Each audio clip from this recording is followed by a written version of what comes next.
నమస్తే, welcome to okay TV. ప్రస్తుతం నాతో పాటు కరాటి కళ్యాణి గారు ఉన్నారు. బంజారాహిల్స్ పెద్దమ్మ తల్లి టెంపుల్కి సంబంధించి ఈ వివాదం పెరుగుతూ వస్తూ ఉంది. అటు ప్రభుత్వం నుంచి ఎలాంటి సమాచారం లేకుండా ముందస్తు అరెస్టులు చేస్తూ ఉన్నారు మొత్తం అందరినీ కూడా. సో ప్రస్తుతం మాట్లాడే ప్రయత్నం చేద్దాం. ఆమెని రాత్రి 11:30 ఆ సమయంలో హౌస్ అరెస్ట్ చేసిన పరిస్థితి. అసలు ఎందుకు అరెస్ట్ చేయాల్సి వచ్చింది, అసలు ధర్నాలు నిరసనలు అనేది ఇప్పటి వరకు ఎక్కడా కూడా ఆవిడ పిలుపునిచ్చిన దాఖలాలు లేవు. అయినా కూడా ఎందుకు అరెస్ట్ చేయాల్సి వచ్చింది మాట్లాడదాం. నమస్తే. నమస్తే మేడం, ఈ మీరు నిరసనలు ధర్నాలు అయితే ఎక్కడా కూడా మీరు పోస్టర్లో పెట్టలేదు, మరి ఎందుకు? అంటే కుంకుమార్చన కూడా చేసుకునే పరిస్థితి లేదా? అంటే ఈ పెద్దమ్మ తల్లి గుడి వివాదం చాలా చాలా పెద్ద ఎత్తున ఉద్యమంగా మారుతుందని వాళ్ళకి అర్థమైంది. నేను మీకు తెలియదేమో, బట్ నేను 2-3 రోజులుగా నేను సోషల్ మీడియాలో అందరినీ రండి అని ఆహ్వానించడం వీడియోలు చేశాను. పోస్టర్స్ కూడా ఒక పెద్దమ్మ తల్లి గుడి టెంపుల్ పరిరక్షణ సమితి అని ఒకటి పెట్టుకొని దానికి మొత్తం అందరూ గ్రూప్లో ఉన్నాం. అందరం కలిసి ఒక పోస్టర్ రెడీ చేశారు వాళ్ళు. ఆ పిల్లలు అందరూ రెడీ చేశారు. అది పోస్టర్ పెట్టి మేము వీడియో కూడా ఇచ్చాం. అంటే అందరూ మహిళా మనులు రావాలి, మాతృమూర్తులు రావాలి, కుంకుమార్చన కదా అని, అమ్మవారికి ఇష్టమైంది కుంకుమార్చన, మంగళవారం శ్రావణ మంగళవారం కదా అని కుంకుమార్చన చేద్దామని ఫిక్స్ అయ్యి అందరం ప్లాన్ చేసుకున్నాం. అది కూడా శాంతియుతంగా చేస్తామని కూడా అందులో వర్డ్ చెప్పాం. అలాంటప్పుడు ఈరోజు మహిళా మోర్చా అందరూ వస్తారు, మొత్తం మహిళలు అందరినీ పిలిచాం కదా, వస్తారు. ఈలోగా అసలు అంత దేవుడి కోసం పూజ చేసుకునే ఇది కూడా లేదు ఆడవాళ్ళకి అన్నట్టుగా ఉంది ప్రభుత్వం. అసలు ఎంత ఘోరమా! పెద్దమ్మ తల్లి గుడి గురించి ప్లేస్ ఇస్తామన్నారు, 200 గజాలు ఇస్తామన్నారు, 800 గజాలు ఇస్తామన్నారు, ఎక్కడెక్కడ ఇస్తామన్నారు బయట. అక్కడ ఇంత రేవంత్ రెడ్డి గారికి అనుకుంటే ఎంతసేపు అండి ఇవ్వాలంటే, ఆయన చేతిలో హోమ్ మినిస్ట్రీ ఉంది కదా అని ఈరోజు మేము చేస్తున్న ప్రోగ్రాం అంటే ఆయన ఉద్దేశంలో మేము రాడికల్స్, మేము నక్సలైట్స్, లేకపోతే ఇంకొకటి అంటే ఉద్యమకారుల్లాగా మమ్మల్ని అందరం చూడడం చాలా సంతోషం. మేము ఉద్యమం చేస్తాం అమ్మవారి కోసం. కానీ ఈరోజు ఆయన చేసింది ఏంటంటే, నా దగ్గర పవర్ ఉంది కదా, ఫోర్స్ ఉంది కదా అని 500 మంది పోలీసుల్ని ఎంగేజ్ చేసి ప్రతి పోలీస్ స్టేషన్ ఖాళీ చేయించి, మహిళా పోలీసులని అయితే మా దగ్గరికి, జెంట్స్ అందరినీ, మొత్తం మెయిల్ పోలీసులందరినీ పెద్ద పెద్ద లీడర్స్ దగ్గరికి అందరి దగ్గరికి పంపించేసి మొత్తం గృహ నిర్బంధాలు చేశారు. ఫస్ట్ నన్నే చేశారు. ఎందుకంటే A1 నేనే ఈ కేసులో ఫస్ట్ A1 నేనే కాబట్టి నన్ను ఫస్ట్ నైట్ 10 o'clock మా అమ్మాళ్ళ ఇంటికి వచ్చాను. నేను యాక్చువల్ మా ఇల్లు కాదు ఇది, మా తమ్ముడి ఇల్లు, అంటే మా అమ్మాళ్ళ ఇల్లు. అక్కడికి వచ్చి నేను వచ్చేసరికి నాకు లొకేషన్ ఇక్కడ చూపించింది. నేనేమో మోసం చేయలేదు, తప్పు చేయలేదు కాబట్టి నేను లొకేషన్ కూడా ఆఫ్ చేయలేదు. అంటే నేను వెళ్ళిపోవాలనుకోలేదు. నేను ఎక్కడికి నేను ఖచ్చితంగా వెళ్తాను, నాకు ఇలా ఉంటుందని కూడా తెలియదు. వచ్చినా తెల్లవారుజామున వస్తారనుకున్నా. అర్ధరాత్రి రాకుండా ఇంకా 10:30 భోజనం చేస్తుంటే ప్లేట్ చేతిలో అట్లా ఉంది, మా అమ్మ పెట్టారు, తింటూ ఉన్నాను, వచ్చేసారు. వస్తే నేను షాక్ అనమాట. పోలీసులు వచ్చారు, ఏంటని మా తమ్ముడు అంటే నాకు అర్థమైపోయింది, అరెస్ట్ చేయడానికి వచ్చారు. అంటే గృహ నిర్బంధం, అరెస్ట్ అంటే ప్రివెంటివ్ అరెస్ట్, హౌస్ అరెస్ట్ చేసేస్తారు అనేసి అర్థమైంది. సరే అని భోజనం చేసేసి వచ్చి కూర్చున్నాను. 2 వరకు కూర్చున్నారు. సిఐ గారు వచ్చారు, ఎస్ఐ గారు వచ్చారు, కానిస్టేబుల్ వచ్చారు. అంటే వీళ్ళు ఏ స్థాయి కేడర్ని, సిఐ గారిని కూడా పంపించేశారంటే అర్థం చేసుకోండి. అంటే మామూలుగా ఎవరు కానిస్టేబుల్స్ వస్తారు, లేకపోతే ఒకరు చెప్పేస్తారు ఏదో ఉండండి మీరు ఎక్కడికి వెళ్ళారు. సిఐ గారు వచ్చి కూర్చుని 2 వరకు ఉన్నారు నైట్. ఎందుకు అంటే వాళ్ళకి అంత ప్రెజర్ ఉంది, మెయిన్ నా మీద ఉంది. ఎందుకు అంటే నేను A1 ప్లస్ నేను ఒక పిలిపించాను అంత, దాంతో వీళ్ళు మొత్తం అంతా రెడీ చేశారు. అంటే ఒక అమ్మవారి 800, 200, 800 గజాల గురించి ఇంతగానం సీన్ చేస్తుంది ప్రభుత్వం అంటే ఏం జరిగి ఉండొచ్చు? కాస్ట్లీయెస్ట్ ఏరియా అండి అది కాస్ట్లీయెస్ట్ ఏరియా. అది బాగా ఆ ఏరియాలో మేము ఎంత ఇస్తామంటే కూడా ఇక్కడ కాదు, మీకు రోడ్డు మీద ఇస్తాము, కావాలంటే 1000 గజాలు ఇస్తాం, 800 గజాలు ఇస్తాం. కానీ అమ్మవారి శక్తి అక్కడ ఉందని వాళ్ళు నమ్మి అక్కడ పూజ చేస్తుంటున్నా 80 సంవత్సరాల వాళ్ళ నమ్మకాన్ని తీసుకెళ్లి తాకట పెట్టలేరు కదండి 1000 గజాల కోసం.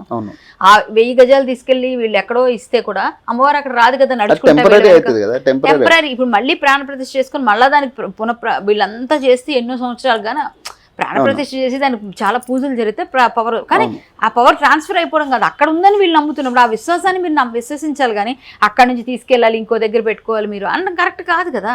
అందువల్ల మాకొద్దు, మాకు మీరు ఎంత ఇచ్చినా అక్కడే ఇవ్వండి అని వీళ్ళు అడుగుతారు. అంటే కేవలం ఇది ల్యాండ్ అంటే ప్రైవేట్ ల్యాండ్, గవర్నమెంట్ ల్యాండ్ అక్కడ ఉంది కాబట్టి ఆ ల్యాండ్ ని హ్యాండ్ ఓవర్ చేసుకోవడానికి ఇదంతా చేస్తున్నారు అనేది ఒక కాదు. అది గవర్నమెంట్ ల్యాండ్ అన్నది అయితే ఉంది, గవర్నమెంట్ ల్యాండే అనుకుందాం. గవర్నమెంట్ ల్యాండ్ కన్నా ముందు ప్రైవేట్ వ్యక్తులు చాలా మంది అక్కడ ఆక్యుపై చేశారు కదా, ఆక్యుపై చేశారు, చాలా వరకు ఆక్యుపై చేశారు, చాలా జరిగాయి. ఇప్పుడు ఆక్యుపేషన్స్ అన్నిటి కూడా రెగ్యులరేషన్స్ చేసుకున్నారు, చాలా వరకు అవన్నీ కూడా ఉన్నాయి రికార్డ్స్.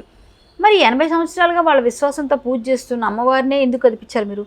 అంటే మీరు ఒక ప్లేస్ని ఆ 12 ఎకరాలని మీరు ఎవరికో ఒకరికి బడాబాబులకి కాంట్రాక్ట్ బేసిస్లో లేదా ఏదో మీరు ఏదో ఆప్షన్ వేసి ఇచ్చేద్దాం అనుకుంటున్నారు. దాన్ని ఆప్షన్ చేస్తారో లేకపోతే ఎవరికో అమ్మేద్దాం అనుకున్నప్పుడు మేమందరం ఆ గుడి ప్లేస్ అంటే ఆ గుడి ఉంటే వాళ్ళు తీసుకోవచ్చు. ఒకవేళ వేరే విశ్వాసం వాళ్ళు అనుకోండి, ఆ గుళ్ళు ఉంటే వాళ్ళు తీసుకోరు, వేరే రిలీజ్ చేసే వాళ్ళు. అలాగా ఇంకెవరైనా అయితే వాళ్ళు తీసుకోకపోవచ్చు, ఆ గుడి అడ్డం అయిపోయింది, వీళ్ళకి తీసేశారు. ఇప్పుడు ఆ గుడిని అమ్మవారిని తరలించడం ఎంతవరకు కరెక్ట్? ఇప్పుడు అదే వేరే వాళ్ళదైతే తీయగలరా, మీరు ముట్టుకోగలరా? అమ్మవారి పైన ఇక్కడ వరకు వచ్చింది, ముందు మనమేనా పెట్టుకుని ఉండొచ్చండి వాళ్ళు, అంతకుముందు లేకపోతే రాయికే మొక్కారు, వాళ్ళకి నచ్చి పెట్టుకున్నారు. పోనీ అమ్మవారు విగ్రహం పెట్టిన తర్వాత అమ్మవారి పైన స్లాబ్ వచ్చి ఆగిపోయింది, అక్కడ ఆగిపోయింది అంత పెద్ద స్లాబ్ కూడా. అంటే అమ్మవారు పవర్ లేకుండా ఆగిపోయిందా? ఆ అమ్మవారినేమో ఒక తొట్టిలో పడేసి ఒక ట్రాలీ ఆటోలో తీసుకుని వెళ్తారా అమ్మవారిని? మా విశ్వాసాలను మీరు దెబ్బతీసే విధంగా పనులు చేస్తారా? ఇప్పుడు మీరే పెట్టారు విగ్రహాలు, మీరే చేశారు బోనాలు అంటే ఎప్పటి నుంచో బోనాలు అవుతున్నాయి, అవన్నీ పాత ఫోటోలు కూడా ఇస్తున్నారు వీళ్ళు. అన్నీ చేస్తున్నప్పుడు అంత ఇదిగా ఉన్నప్పుడు మీరు ఎందుకు ఎవరు? అదే ఇంక వేరే వాళ్ళు అయితే మీరు ముట్టుకోలేరు. మా హిందువులు అంటే మన హిందువులు, మీరు హిందువులు కాదా? మీకు లేదా ఆ బాధ్యత? మమ్మల్ని ఏమో ఏమంటే లా అండ్ ఆర్డర్ ప్రాబ్లం వస్తుందని అరెస్టులు చేసేయడం. మీరు ఇవాళ ఆపేస్తారండి, రేపు ఆపేస్తారా, ఎల్లుండి ఆపేస్తారా, తర్వాత ఇంకొక 10 రోజుల తర్వాత ఆపేస్తారా? లేకపోతే మేము ఏం చేయాలో మాకు తెలుసు కదా, మాకు ప్రాసెస్ తెలుసు, మేము చాలా రకాలుగా వెళతాం, మేము చాలా రకాలుగా తెచ్చుకుంటాం. మీరు ఎలా అన్ని రోజులు ఆపేస్తారు? ఈ ఒక్కరోజు వీళ్ళందరినీ ఒక 500 మంది పోలీసులు మీరు ఎంగేజ్ చేసేసారు, అన్ని పనులు మానిపించారు. మీరు అక్కడికి వెళ్ళి చూడండి, మాకు తెలీదు చెప్తున్నారు, మాకు గ్రూపుల్లో చూస్తున్నాము, టీవీలో చూస్తున్నాం, 500 పైన ఉన్నారట. మొత్తం ఎన్ని ఫోర్సులు దిగిపోయాయంట, సిఆర్పిఎఫ్ మొత్తం అన్ని ఫోర్సులన్నీ ఇక్కడే ఉన్నాయి. ఎందుకు భక్తులే కదా వెళ్ళేది, ఇప్పుడు అక్కడికి వెళ్ళేది ఏమి టెర్రరిస్టులు వీళ్ళు కాదు, మమ్మల్ని అలాగే కదా. మమ్మల్ని అలాగే చూస్తున్నారు. టెర్రరిస్టుల కన్నా ఘోరంగా మమ్మల్ని ట్రీట్ చేస్తుంది తెలంగాణ ప్రభుత్వం. టెర్రరిస్టుల కన్నా ఘోరంగా మమ్మల్ని హింస పెట్టాలి అనే ఉద్దేశంతోనే మానసికంగా బాధ పెడుతున్నారు అన్ని విధంగా. అంటే వాళ్ళు మమ్మల్ని కొట్టరు తిట్టరు పోలీసులు, కానీ ఇక్కడ ఇంట్లో హౌస్ అరెస్ట్ చేస్తారు, కానీ వాళ్ళ పని వాళ్ళు చేస్తున్నారు. ఎందుకు? వాళ్ళకున్న ఆర్డర్స్ అట్లున్నాయి. ఎవరిచ్చారు ఆ బాస్? ఎవరు? రేవంత్ రెడ్డి గారు. రేవంత్ రెడ్డి గారు మీరు కొంచెం ఆలోచించి మాకు మేము ఎంతమందికి రిప్రజెంటేషన్ వాళ్ళు అన్నీ ఇచ్చాం. అవును, మొన్న కిషన్ రెడ్డి గారు కూడా చెప్పించాం, కేంద్ర మంత్రి ద్వారా అయినా చెప్పించండి అని చెప్పి ఆయన ద్వారా చెప్పించాం, బయట చెప్పించాం, కలెక్టర్ గారికి ఇచ్చారు, మొత్తం ఇన్ఛార్జ్ మినిస్టర్ గారికి అందరూ రెడీ చేశారు. మాకు అవకాశం కూడా ఇవ్వట్లేదు, వాళ్ళు కలుద్దామంటే. రిప్రజెంటేటివ్లు ఇచ్చారు కదా, అసలు ఏమన్నా సొల్యూషన్ వచ్చింది అక్కడి నుంచి? సొల్యూషన్ అవి ఇవి ఏమి లేవండి. ఇప్పుడు ప్రజెంట్ మాకు అక్కడ కాకుండా వేరే ఎక్కడో ఇస్తామన్నారు, వేరే ఎక్కడో ఇస్తామంటున్నారు తప్ప ఇక్కడ ఇవ్వలేదు. ఇది నేనేమంటానంటే గద్వాల విజయలక్ష్మి గారు అదే ఏరియాలో ఉంటారు. ఇవ్వండి ఎఫ్ఐఆర్ ఆవిడ మీదే, గద్వాల విజయలక్ష్మి గారు ఎఫ్ఐఆర్. ఈ పేపర్స్ ఏవైతే ఉన్నాయో ఆవిడ రిజిస్ట్రేషన్ చేసుకున్న డాక్యుమెంట్స్ ఇక్కడ అదే బంజారా హిల్స్ ఏ పెద్దమ్మ గుడి ఉందో ఆ ఏరియాలోనే 350 రూపాయలకి ఆవిడికి ఇచ్చారండి. గద్వాల విజయలక్ష్మి గారికి రెగ్యులరైజేషన్ 2023లో చేశారు. 2023లో 350 రూపాయలు పర్ స్క్వేర్ యార్డ్. ఇక్కడెక్కడ ఉంటుంది చూపిస్తాను. ఇవ్వండి 350 ఫర్ స్క్వేర్ యార్డ్. ఇక్కడ ఉంది, జూమ్ చేసుకోండి. 350 రూపీస్ స్క్వేర్ యార్డ్. 1996లోనో 93లోనో నుంచి ఉన్నాను నేను అక్కడ, కాబట్టి 1993లో 96లో ఇక్కడ ఉంది, డేట్ చూస్తాను నేను. 93 అయినా 96 అయినా అప్పటి నుంచి నేను అక్కడ ఉన్నాను, కాబట్టి నాకు 1500 గజాలు 350 రూపాయలు చెప్పుని ఇవ్వాలని ఆవిడ పెట్టుకున్న అర్జీ. రాత్రి ఎప్పుడైపోయిందో తెలియదు, రెగ్యులరేషన్ చేయించారు. 350 రూపాయలు చెప్పున మొన్న 2023, అంటే 2023కే ఎలా ఇస్తారండి? నాకు ఒక డౌట్. ఇప్పుడు ప్రభుత్వానికి అడుగుతున్నా, ఈ పేపర్స్ ప్రకారంగా నేను ఎందుకు కేసు వేయకూడదు? ఇప్పుడు 350 రూపాయలు చెప్పున గద్వాల విజయలక్ష్మి గారు మేయర్, 2023లో ఆవిడ మేయర్. పార్టీ వేరే అయి ఉండొచ్చు, ఇప్పుడు ఈ పార్టీ కాకపోవచ్చు. ఆ పార్టీ వాళ్ళు వీళ్ళకి కట్టబెట్టారు. ఇదే 350 రూపాయలు గద్వాల విజయలక్ష్మి గారికి ఇచ్చారు. నేను నాతోటి భక్తులందరూ కలిసి 500 రూపాయలు గజానికి ఇస్తాం. 500 రూపాయలు గజానికి ఇస్తాం. నేను 10 గజాలు కొంటాను, ఇంకొకరు 10 గజాలు కొంటారు. అలా ఎట్లయినా ఎన్ని గజాలు మేము ఇవ్వగలం, మేమంతా లెక్క చెప్తాం. అన్ని గజాలు మీరు ఇచ్చేస్తారు మాకు రెగ్యులర్ చేసి అమ్మవారి గుడికి. ఇది ఎలా ఇచ్చారు ఆవిడికి? సో ఈ రూల్ వర్తించినప్పుడు అది కూడా వర్తించాలి. ఎందుకంటే సేమ్ ప్లేస్ గద్వాల విజయలక్ష్మి గారు మేయర్ గారికి 350 రూపాయలు చెప్పున ఇది ప్రభుత్వం కట్టబెట్టింది. 2023లో ఆ 1996 ప్రకారం ఎలా ఇస్తారు? మాకు 2023 లెక్కల ప్రకారంగా కడితే గవర్నమెంట్ వాల్యూ లక్షల్లో ఉంది. ఆ లక్షల్లో కట్టించకుండా 1500. ఆవిడేం ఫ్రీడమ్ ఫైటరా? వాళ్ళ ఫాదర్ ఫ్రీడమ్ ఫైటరా? మరి మిలిటరీ, ఎక్స్ ఆర్మీ ఇట్లాంటివన్నీ వాటికి కదా ఇస్తారు ఎగ్జామ్షన్స్. వీళ్ళకి ఎందుకు ఇచ్చారు? అంటే మేయర్ అయితే ఆవిడ ఏదైనా చేయొచ్చా? ఆవిడ చేస్తున్న పనులన్నీ చిట్ట బయట పెట్టమంటారా? బోల్డ్ ఉన్నాయి. ఆవిడే అడ్డు పెడుతుంది. మా దగ్గర రాకండి ఈ గుడి విషయంలో. ఆవిడ హెల్ప్ చేయొద్దు. ఆ ఏరియాలోనే విజయలక్ష్మి గారు ఉన్నారండి. మేయర్ గైనా కూడా సపోర్ట్ చేయాలి కదా. ఆవిడ చేయాల్సిన మేయర్కి వెళ్ళి రిప్రజెంటేషన్ ఇచ్చారు కదా. మరి ఈవిడికి 1500 గజాలు ఇచ్చినప్పుడు పెద్దమ్మ తల్లి గుడికి 350 రూపాయలు చెప్పినే గజానికి మాకెందుకు ఇవ్వరు? మాకు కూడా రెగ్యులరైజ్ చేయండి. అదే రేవంత్ రెడ్డి గారు, ఇదిగోండి మీ కళ్ళ ముందు ప్రూఫ్ తీసుకొచ్చాను నేను, మీరు ఇప్పుడు ఇదిగోండి ఈ ప్రూఫ్ని బట్టి మీరు మాకు ఇవ్వండి. 350 రూపాయలు చెప్పున గజం ఇక్కడ చూపించాను నేను. అదే విధంగా మీరు 1970-80 ఏళ్ళ నుంచి ఉన్న గుడి కదా మేము చెప్తున్నాం కదా. మరి ఆవిడ 1996 నుంచి ఉన్నామని ఆవిడ చెప్పారు. మేము కూడా అదే విధంగా ఉన్నట్టే కదా. అంతకన్నా ముందు నుంచి ఇంకా ఉన్నట్టు కదా ఈ గుడి. ఇంకా మీరు 100 రూపాయలకి ఇవ్వాలి. అలా అయితే ఆవిడకి 350కి ఇస్తే మాకు 100 రూపాయలకే గజం ఇవ్వాలి. మరి అలాంటప్పుడు మా పెద్దమ్మ తల్లికి 2000 గజాలు 3000 గజాలు ఎందుకు ఇవ్వలేరు? మీరు 1 ఎకరం ఎందుకు ఇవ్వలేరు? ఇవ్వండి, మేము అదే రేటు మేము కడతాం. 2 లక్షలు ఇస్తే రండి అని ఎంఆర్ఓ గారు చెప్పారు గజంకి. ఈవిడికి ఎందుకు తీసుకోలేదు 2 లక్షలు అని అడుగుతున్నాను నేను. అంటే ఇది పాయింటే కదండి. ఇప్పుడు నేను అడిగింది అదే ఏరియాలో ఉన్న గద్వాల విజయలక్ష్మి గారు సేమ్ ప్రిన్సెస్ లో సేమ్ కాంపౌండ్ లోని దగ్గరలో ఉన్నారు, మేయర్ గా ఉన్నారు. మరి అదే దగ్గరలో ఉన్న 13 ఎకరాల్లో ఉన్న పెద్దమ్మ తల్లి గుడి తీసేసినప్పుడు దానికి మేము 200 రూపాయలు గజాలు 300 రూపాయలు ఆవిడకి ఇచ్చినప్పుడు 350కి మేము 500 ఇస్తాం కావాలంటే గజంకి. మాకివ్వండి 2000 గజాలు 3000 గజాలు గుడికి. భక్తులు ఒక్కొక్క 3000 మంది మనిషి ఒక గజం కొనుక్కుంటాం అమ్మవారికి. మేము అలాగే ఇచ్చుకుంటాం. లేదా 10 గజాలు కొంటాను నాకు చేతనైతే, లేదా 100 గజాలు కొంటాం. ఎవరితో శక్తి ఉంటే అంత ఇస్తారు. అమ్మవారికి డొనేట్ చేస్తాం. మీరు ఇవ్వండి. మరి ఇది ఎలా? ఇది క్లియర్ చేయించండి, తీయించండి. మాకు అబ్జెక్షన్ ఉంది దీనిపైన, మేము ఒప్పుకోం. ఇది చేసినప్పుడు మాకు అది చేయండి. నాదైతే ఇదేనండి పెద్ద డిమాండ్. విజయలక్ష్మి గారికి ఎలా ఇచ్చారు? ఆవిడ తప్పుగా ఆవిడ రాయించుకున్నారు, ఆవిడ తప్పుగా ఆక్యుపై చేశారని ఒక ఎన్ఆర్ఐ ఇచ్చిన ఎన్ఆర్ఐ ఒక ఆమె ఇచ్చిన కంప్లైంట్ ఇది. ఆ మేడం ఇది కూడా ఉంది ఇందులో. దీని మీద కూడా ఎవరు యాక్షన్ లేదు. ఎందుకుంటాయి సార్? ప్రభుత్వాన్ని మేయర్లని ఎవరు ఏం చేయరు కదా. ఇప్పుడు నాలాంటి సామాన్యులు అయితే పోలీసులు పంపించేస్తారు, అర్ధరాత్రి అపరాత్రి లేకుండా అరెస్టులు చేస్తారు. మాలాంటి మేమందరం ప్రజాప్రతినిధులుగా మేము గళం విప్పుతాం కాబట్టి మా నోరు నొక్కేయాలి. ఇప్పుడు నేను పేపర్స్ తీసుకొచ్చా టీవీ ముందుకి డైరెక్ట్ చెప్తున్నా. ఈరోజు ఈ విషయం వచ్చింది కాబట్టి ఇంతవరకు నాకు తెలిసినా నేను కామ్గున్నా. ఇది నేను ప్రెస్ మీట్ పెడతానా లేకపోతే నేను కంప్లైంట్ పెడతానా, నేను ఎక్కడికైనా వెళ్తా. నాకు రైట్స్ నేను ఇది రిజిస్టర్ పేపర్స్, పబ్లిక్ డాక్యుమెంట్స్, ఇది క్లియర్. ఇది నా దగ్గర ఉంది. దీని ప్రకారంగా నేను క్వశ్చన్ చేస్తున్నా. నా క్వశ్చన్ కి ఒకటే ఆన్సర్ కావాలి. రేవంత్ రెడ్డి గారు ఈ రోజు నన్ను గృహ నిర్బంధం చేశారు, పెద్దమ్మ తల్లి చెలో అన్నారు అనేసి. సరే చెలో పెద్దమ్మ తల్లి అంటే మా విశ్వాసం, మా దేవుడు, మాకు ఫీల్ ఉంది. మీరు ఈవిడ మీద యాక్షన్ తీసుకోగలరా? గద్వాల విజయలక్ష్మి గారి పైన యాక్షన్ తీసుకొని 350 రూపాయలకు చెప్పిన ఆవిడకి ఇచ్చి 2023లో రిజిస్టర్ అయింది. 2023లో ఆవిడకి రెగ్యులరైజ్ చేశారు. ఇదే పెద్దమ్మ తల్లి కూడా 80 సంవత్సరాలుగా ఉంది. 80 సంవత్సరాలుగా 70 సంవత్సరాలు పూజలు అందుకుంటుంది. ఆ పెద్దవాళ్ళు ఏడుస్తున్నారు ఆక్రందన. మీకు సామాన్యులు ఆక్రందన కనిపించట్లేదా? అంటే ఆవిడకే మీరు కొమ్ము కాస్తారా? ఆవిడకి 23లో రెగ్యులరైజ్ చేశారు అంటే 2 సంవత్సరాల కిందట. ఇప్పుడు మాకు సేమ్ మేము 150 రూపాయలు ఎక్స్ట్రా ఇస్తాం, 500 రూపాయలు ఇస్తాం గజంకి. మాకు 3000 గజాలు ఒక ఎకరమైనా పర్లేదు మేము కొనుక్కుంటాం, మాకు ఇవ్వండి గవర్నమెంట్ ఇదే రేట్కి. కానీ ఇప్పుడు ఎంఆర్ఓ 2 లక్షలు ఇవ్వమండం అనేది కరెక్టేనా? అంటే ఒక టెంపుల్ విషయంలో మనం మాట్లాడుకున్నాం. ఒక గవర్నమెంట్ డెవలప్ చేయాల్సిన విషయాలు, టెంపుల్ అంటే ఒక డెవలప్ చేయాలి ఖచ్చితంగా, అది కూడా గవర్నమెంట్ చేతిలో ఉంటుంది, ఎండోమెంట్ అని రకరకాల. మరి వాళ్ళే ఇప్పుడు 2 లక్షల అమ్మవారి గుడికి కట్టమంటే అంటే అర్థం ఏంటి దీనికి? అంటే వాళ్ళకి కమర్షియల్ అయింది ఇప్పుడు. అది కమర్షియల్ స్పేస్ గా, అమ్మవారు కమర్షియల్ కూడా అమ్మవారు కూడా కమర్షియల్ కాబట్టే కదా వాళ్ళు 2 లక్షలు గజానికి 2 లక్షలు కావాలని అడిగింది. అందుకే కదా. కమర్షియల్ కాకపోతే ఎలా అడుగుతారు? వాళ్ళకి ఆల్రెడీ కమర్షియల్ కాంప్లెక్స్ లేకపోతే కమర్షియల్ ఏదో చేద్దాం అనుకుంటున్నారు కాబట్టి వాళ్ళు ఆ ప్లాన్ చేస్తున్నారు. ఇప్పుడు అలాంటప్పుడు ఇంకా ఆటోమేటిక్ గా అమ్మవారిని కూడా కమర్షియల్ గా చూస్తారు. వాళ్ళకి ఆ సెంటిమెంట్స్ ఉంటే ఇంత గొడవ చేయరు కదండి. సెంటిమెంట్స్ వాల్యూ ఇచ్చినా, అమ్మవారికి వాల్యూ ఇచ్చినా, మన హిందువులు అంటే గౌరవం ఉన్నా ఇలాంటి పని జరగదు. హిందువులు అంటే అరుస్తారు, ఏదో చేస్తారు, ఏదో అంటే వేరే వాళ్ళు ఏదైనా పెడితే కదపలేరు. మన హిందువులు ఏ విగ్రహం ఉన్నా పూజలు చేస్తున్నా ఏమైనా తీసేస్తారు. అంటే మనం చేతకానోళ్ళం, మేము చేతకానోళ్ళం, అంతే కదండి మీ ఉద్దేశం. అమ్మవారిని కమర్షియల్ చేస్తున్నారు అన్నది క్లియర్ కనిపిస్తుంది కదా. కనీసం లాస్ట్ టైం మీరు బోనం ఎత్తుకున్నప్పుడు కూడా బోనాన్ని పడవకుండా ఎంతో కష్టపడ్డా, అవును కింద తొక్కిసలాట అయింది. అంతగానం చిత్రహింసలు పెట్టడం అవసరమా? అంటే ఇప్పుడు బోనం ఎత్తుకుని మీరు అక్కడ పూజ చేసుకుని వచ్చేస్తారు కదా, అప్పుడు మీరేమో అక్కడ ఉండిపోవడానికి అయితే పోలేదు కదా. కానీ వాళ్ళకున్న ఇన్స్ట్రక్షన్స్ అలా ఉన్నాయి. గవర్నమెంట్ ఈ ల్యాండ్ని ఏం చేద్దాం అనుకుంటుందో, ఎవరికి ఇద్దాం అనుకుందో, ఎవరికి కట్టబెడదాం అనుకుందో, ఏ బడాబాబులకి ఏ కాంట్రాక్ట్ ఇద్దాం అనుకుందో తెలియదు. సో దానికి ఇదంతా అడ్డైపోతుంది కాబట్టి ప్లాన్ చేశారు. సరే మేము ఇంకో దగ్గర ఇస్తామంటే అక్కడ అమ్మవారు తరలి వెళ్ళిపోతుందా చెప్పండి? అలా అంటే మేము ఫీల్ అయిన విశ్వాసం అక్కడ ఉన్నప్పుడు మేము ఎలా విశ్వాసాన్ని వదులుకుంటాం?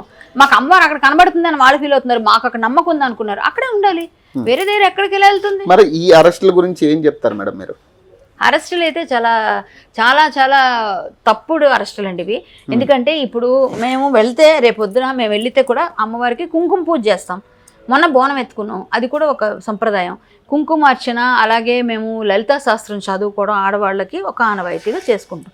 అది ఇప్పుడు మనల్ని అరెస్ట్ చేసేసి ఇంట్లో నిర్బంధం చేసేసి ఇట్లా బాధ పెట్టేసి మీరు ఇంట్లోనే కూర్చోవాలి సాయంత్రం దాకా అంటే ఒక ఫీల్ ఉంటుంది కదండి. అయ్యో ఇవాళ పూజ చేసుకుందాం అనుకున్నామే చేయలేకపోయినా. ఇప్పుడు స్నానం చేసుకొని పూజ చేసుకోవడం అనేది కామన్, జనరల్గా చేసుకుంటాం. కానీ అక్కడ వెళ్ళి అమ్మవారి కుంకుమార్చన చేస్తూ అమ్మవారికి నమస్కారం పెట్టి, అమ్మ వీళ్ళ బుద్ధి మార్చమ్మా, వీళ్ళకి మంచి ఆలోచన ఇవ్వమ్మా, ఇలా గుడి కట్టేటట్టుగా వాళ్ళే చేసేటట్టుగా, ఎవరు తీసారో వాళ్ళే కట్టాలి, ఏ ప్రభుత్వం తీసింది ఆ ప్రభుత్వమే కట్టాలి అని మేము ఏదో అందరం సామూహికంగా అమ్మవారిని వేడుకుందాం అనుకున్నాం. అది బ్రేక్ చేశారు. 500 మంది పోలీసులా ఒక కరాటే కళ్యాణి అరెస్ట్ చేయడానికో లేకపోతే ఇంకోళ్ళు చేయడానికని కాదండి. ఒక కరాటే కళ్యాణి అంటే ఫస్ట్ A1 ఆవిడే ఇంతమందిలో. మొన్న వెళ్ళిన వాళ్ళందరూ A1 అంటే నేను అంత భయపెట్టేసాను వీళ్ళందరినీ, మరి పాపం అంత ఇది చేశారు. అందుకే నన్ను ప్రివెంటివ్ అరెస్ట్ చేసేసి నన్ను ఇంట్లో పెట్టేశారు. నాతో పాటు మొత్తం నాయకులందరినీ చేశారు, అది వేరే విషయం. కానీ ఫస్ట్ టార్గెటెడ్ ఎవరు ఉన్నారంటే ఫస్ట్ పేరు నాది. టాప్ 20లో ఉన్నాను నేనంట. టాప్ 20లో 9, నేను టాప్ 9లో. అంటే బీజేపీ లీడర్స్ అందరూ ముందున్నారు. వాళ్ళ సంబంధం లేని రామచంద్రరావు ఎందుకు అరెస్ట్ చేశారు? మా సారు ఆయన బీజేపీ అధ్యక్షులు కదండి. ఇప్పుడు ఆయనే ఉండాలి కదా. ఆయన బీజేపీ మరి రాష్ట్ర అధ్యక్షులుగా ఉన్నప్పుడు ఆయన చేస్తే మిగిలిన అక్కడికి వచ్చిన పరిస్థితి కూడా లేదు కదా. మీరంటే ఇప్పుడు హిందూ సంఘాల నుంచి మీరు కొట్లాడుతున్నారు. బీజేపీ కాకపోయినా మీరు హిందూ సంఘాలుగా కొట్లాడుతున్నారు. హిందూ సంఘంగా నేను ఎప్పుడు ఉంటాను హిందుత్వవాదిగా. బట్ బీజేపీలో కూడా నేను ఒక లీడర్గా ఉన్నాను. బట్ ఆయన అధ్యక్షులుగా ఉన్నారు కాబట్టి ఆయన్ని కంట్రోల్ చేస్తే మిగిలిన వాళ్ళందరూ అవుతారని అట్లా ఏమన్నా వాళ్ళది ఏమో స్ట్రాటజీ. అది కాకుండా అధికార పార్టీ వేరేది కదా. మరి అవుతారా కరాటే కంట్రోల్ అవుతారా కరాటే కళ్యాణి? అస్సలు డైరెక్ట్ గా చెప్తున్నానండి. నన్ను ఈ రోజు ఆపుతారు, రేపు ఆపుతారు, 10 రోజుల తర్వాత ఆపుతారా? మేము చెప్పకుండా చేస్తాం ఈసారి కార్యాచరణ. అప్పుడు మీకు ముందు తెలిసింది కాబట్టి మీరు చేశారు, చెప్పకుండా చేస్తాం అంతే కదా. మేము చేయాల్సింది మేము గుడి మాకు ఇచ్చే వరకు పోరాటం ఆపం. గుడి మా ప్లేస్ ఇచ్చే వరకు, అక్కడ గుడి కట్టించే వరకు మా పోరాటం జరుగుతుంది. పెద్దమ్మ తల్లి గుడి గురించి ఎంతవరకైనా మొదటి రోజే చెప్పాం, ఈ రోజు కూడా చెప్తున్నాం. మీరు ఎంత అరెస్టులు ఈ రోజు చేయగలరు మమ్మల్ని అరెస్టు, రేపు దానికి మాకు అమ్మవారే ఇంకో సొల్యూషన్ చూపిస్తే మేము చేస్తాం. మాకు దారి చూపిస్తుంది, మేము వెళ్తాం. మీరు ఆ దారిని ఆపలేరు. ఖచ్చితంగా ఈ రోజు ఆపేస్తే ఎక్కడ ఎన్ని రోజులు ఎంతమంది పోలీసులందరినీ మాకోసమే జీతాలు ఇస్తారు మీరు? ప్రతి ఎన్ని రోజులు తన్ని రోజులు ఏది చేయలేరుగా. అట్లా ఖచ్చితంగా మీరు ఎన్ని రోజులు ప్రివెంటివ్ ఈ రోజు చేస్తారు, రేపు చేస్తారు. మా పోరాటం ఆగదు. మేము ఖచ్చితంగా అమ్మవారి గుడి కట్టే వరకు, గుడి అక్కడ ప్రాణప్రతిష్ఠ అయ్యే వరకు మేము పోరాడి తీరుతాం. ప్రతి ఒక్కరూ ఇందులో పాల్గొంటారు, ప్రతి ఒక్క కార్యకర్త పాల్గొంటారు, బీజేపీ వాళ్ళు పాల్గొంటారు, బయట హిందుత్వవాదులు పాల్గొంటారు, భయంకరంగా ఇతర రాష్ట్రాల నుంచి కూడా వస్తారు ముందు. అంతే మీరు చేస్తుంది అలాగే ఉంది. ఇప్పుడు మమ్మల్ని ఇట్లా ఎప్పుడైతే నిర్బంధం చేస్తున్నారో వేరే రాష్ట్రాలలో కూడా మా హిందుత్వవాదులు అందరూ బయలుదేరి వస్తారు. ఇప్పుడు ఓన్లీ హిందూ టెంపుల్ ఎందుకు అంటే, ఇప్పుడు వచ్చిన గవర్నమెంట్ వచ్చిన దగ్గర నుంచి మనం చూస్తూనే ఉన్నాం, హిందూ టెంపుల్ ఏదో ఒక మూల ఏదో ఒక దండయాత్ర జరుగుతూనే ఉంది. దాని మీద ఎందుకు హిందూ టెంపుల్ని టార్గెట్ చేసి? ఒకప్పుడు మహపంత్ గజని వీళ్ళందరూ ఎవరు వచ్చారండి? ఎక్కడి నుంచి వచ్చారు? ఏ టెంపుల్ మీద చేశారు చెప్పండి? ఎన్నిసార్లు ఎక్కడ ఏ టెంపుల్ నాశనం అయ్యాయి అప్పుడు వాళ్ళు వచ్చినప్పుడు? మరి ఈ ప్రభుత్వం ఎవరికి కమ్ముగా వస్తుంది? కాంగ్రెస్ వాళ్ళెవరు? ఖాన్స్ అంతే కదా. వాళ్ళు వీళ్ళు ఒకటే సేమ్, కొంచెం వేషాలు మారాయి. అప్పుడు కొంచెం టోపీలు, కత్తులు, లేకపోతే నగలు అన్నీ ఉండేవి. ఇప్పుడు గడ్డాలు, మీసాలు, మామూలుగా షర్ట్లు అని ప్యాంట్లు వచ్చాయి అంతే. ఇప్పుడు సికింద్రాబాద్ విషయం చూసాం మనం. అంతకుముందు కూడా 5-6 టెంపుల్ మీద ఇదే పరిస్థితి. కనీసం ఎక్కడా కూడా ఇప్పటికీ న్యాయం జరిగినట్టుగా కనపడట్లేదు. ఆ ప్రభుత్వంలో జరిగాయండి, ఈ ప్రభుత్వం వచ్చినా కూడా జరుగుతున్నాయి. ఏ ప్రభుత్వం వచ్చినా హిందూ టెంపుల్స్ కానీ హిందువులకు కానీ న్యాయం జరగదు. ఎందుకు అంటే హిందుత్వవాదులు కాదు వాళ్ళు సెక్యులర్స్.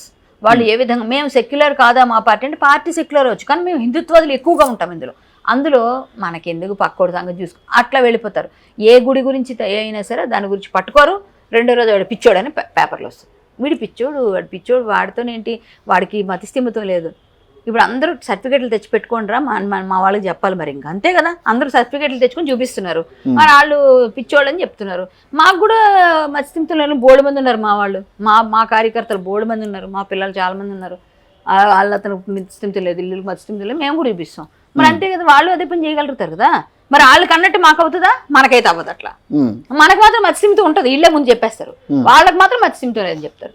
సో ప్రభుత్వం పాలకులు అనుకుంటే ఎక్కడైనా ఇందులో మీరు ఎక్స్పెక్ట్ చేస్తారా, న్యాయం ఎక్స్పెక్ట్ చేయగలరా? ఇప్పుడు ఇందులో ట్రై చేస్తామండి. మా అమ్మవారు ఉంది కదండి, మేము నమ్ముతున్న అమ్మవారు మాకు న్యాయం చేస్తుందని నమ్మకంగా మేము పని చేస్తాం. చిత్తశుద్ధితో కార్యసాధన కోసం మేము ప్రయత్న లోపం లేకుండా చేసిన ప్రయత్నం ఎప్పుడూ ఫలిస్తుంది. ఇదే భగవంత్ శ్రీకృష్ణుడు చెప్పాడు, అమ్మవారు కూడా మాకు దారి చూపిస్తుంది. మా ప్రయత్నం లోపం లేకుండా చిత్తశుద్ధితో మా అమ్మవారి కోసం మేము ప్రయత్నం చేస్తాం. ఈరోజు ఇక్కడ ఇంట్లో నిర్బంధం చేస్తే నేను ఇక్కడ ఉన్నాను, నా ఫాలోవర్స్, నా ఫ్యాన్స్ అక్కడ ఉంటారు, ఉంటారు, వెళ్ళి ఉంటారు. ఈ పాటికి నేను ఖచ్చితంగా చెప్తాను, నేను ఇంట్లో ఉంటే నా పవర్ అయితే అక్కడ ఉంటుంది వాళ్ళతో పాటు. మా అక్కని ఇట్లా చేశారు, అన్నని ఇలా చేశారు, అందరి తాలూకా ఫోర్స్ వెళ్తుంది అక్కడికి. మేము ఇక్కడ ఉంటే మమ్మల్ని ఆపేస్తే మా ఫేసులు కనబడవు. మీరు ఇంటికి వచ్చేసారు కదా, మా ఫేస్ అక్కడ కనబడిపోతే అంటే ఇక్కడ కనబడుతుంది కదా. మీరు వాళ్ళు ఎక్కడ ఆపేశారు చెప్పండి నన్ను? ఇప్పుడు ఆపినట్ట లేదు, లేదు. నా వాయిస్ వెళ్ళాల్సింది వెళ్ళిపోతుంది, నేను ఇవ్వాల్సిన మెసేజ్ ఇస్తున్నా. నన్ను ఎక్కడ ఆపారు? అక్కడ ఆ ప్రయత్నం పోరాటంలో అక్కడ కనిపించకుండా ఆపగలిగారు. మొన్న వెళ్ళారు, మొన్న వచ్చినప్పుడు ఎంత అయింది, ఈసారి వస్తే ఏమవుద్దని వాళ్ళ భయం వాళ్ళది. లా అండ్ ఆర్డర్ ప్రాబ్లం వస్తుంది. సరే, కానీ నా వాయిస్ వెళ్తుంది కదా, నేను వాయిస్ ఇవ్వాల్సింది ఇచ్చాను కదా, ఏం జరిగిందో చెప్తున్నాను కదా. ఇంకేం వాళ్ళు సక్సీడ్ అయినట్టు, మేమే సక్సీడ్. సో ఫైనల్ గా ఎలా ఉండబోతుంది నెక్స్ట్ కార్యాచరణ? నెక్స్ట్ కార్యాచరణ చెప్పమండి, ఈసారి చెప్పి చెయ్యం, చెప్పకుండానే చేస్తాం. అందరం అనుకుంటాం, పెద్దవాళ్ళతో మాట్లాడతాం, సంఘాలు అన్నీ కలుస్తాయి, అందరం కలిసి కార్యాచరణ చేసుకుంటాం. మాకు ప్లేస్ ఇస్తామని ఏదో ఒకటి డెసిషన్ తీసుకొని వాళ్ళు తొందరగా ఇది ముగించుకుంటే చాలా మంచిది. లేకపోతే ఇది రావణ కాష్టంలో కాలాల్సింది. ఖచ్చితంగా అయ్యే వరకు వదలం. మా వరకు మేము ఎంతవరకు అవుతుందో అంతవరకు మా ప్రయత్నాలు ఆపం. మేము అమ్మవారి కోసం ముందే చెప్పాం, ప్రాణాలు పోయినా సరే మా ప్రయత్నాలు చేస్తాం. మాకు అరెస్టులు చేసి జైలుకి పంపించిన మేము వెళ్తాం, ఏదైనా రెడీ. అమ్మవారి గుడి సాధించుకోవడం మా పని, మా కర్తవ్యం. అమ్మవారి గుడి కోసం మేము ఎంతవరకు ఇంకా ఎంత సాగదీయకుండా మీరు ఏదో ఒక డెసిషన్ తీసుకుని ఇవాళ సాయంత్రం రేపో 48 hours అన్నారు, ఎక్కడో వేరే దగ్గర ఇస్తామన్నారు, మేము తీసుకోలేదు. మేము యాక్సెప్ట్ చేయనప్పుడు థర్డ్ డే ఏదో ఒకటి చెప్పాలి కదా, చెప్పలేదు. ఇన్ని రోజులు ఆగాం, మేము కూడా టైం ఇచ్చాంగా మీకు. 48 hours నుంచి 1 week టైం ఇచ్చాం, ఇంకా మీరు ఇవ్వకపోతే మరి మేము ఎట్లా ఊరుకుంటాం? ఆటోమేటిక్గా మా ప్రయత్నం మేము చేస్తాం, మళ్ళీ మేము వస్తాం, మేమేం ఆపం. మేము మా పోరాటం ఆగదు. మేము అందరం కలిసికట్టుగా మేము ఒక తాటి మీద ఉన్నాం. అక్కడే గుడి కావాలి, అక్కడే అమ్మవారు కావాలి. దీనికి కూడా నాకు ఆన్సర్ కావాలి, దీనికి కూడా ఆన్సర్ కావాలి. తొందరగా మీరు ఆన్సర్ చెప్పండి, లేకపోతే నేను ఆన్సర్ మీ దగ్గర నుంచి రప్పిస్తాను. Right, thank you. జై హో పెద్దమ్మ తల్లి. మరిన్ని అప్డేట్స్ కోసం చూస్తూనే ఉండండి. ఓకే.